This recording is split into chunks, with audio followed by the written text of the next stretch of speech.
Governor Ron DeSantis, meantime, is set to sign the controversial abortion bill after the GOP-controlled Senate passed the legislation late last night. 7's Nicole Ensalada is live in Tallahassee with more on that, Nicole.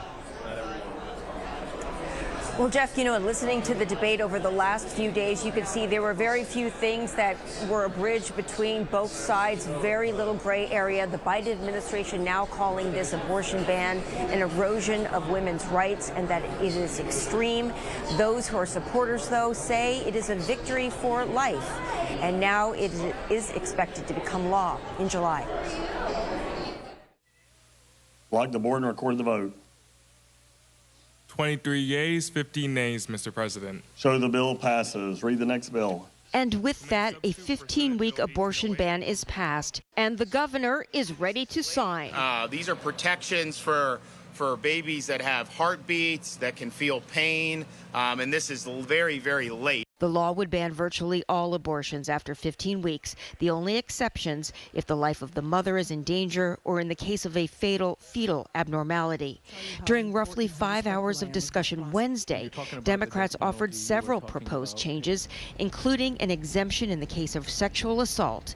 It failed. We can't be on one side of the aisle when it comes to rape, incest, and human trafficking, but it made it very clear yesterday we were, and that's a really sad day, I think, for Floridians. I think that for us to put young girls in a position like this is cruel. A child in the womb is the most vulnerable person in the world because they're utterly helpless. These are children,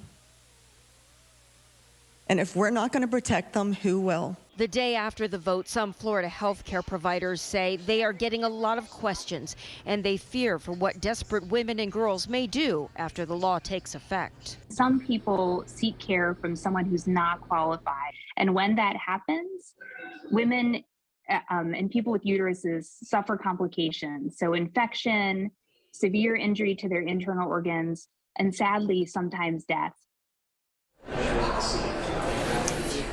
And the Florida legislature heard a lot of those stories, but it is done here, and now it is in the hands of the governor. He is, as you heard, expected to sign it, and the next venue we could perhaps hear any more about this would be in the courts. Reporting live in Tallahassee, Nicole Ensalada, 7 News.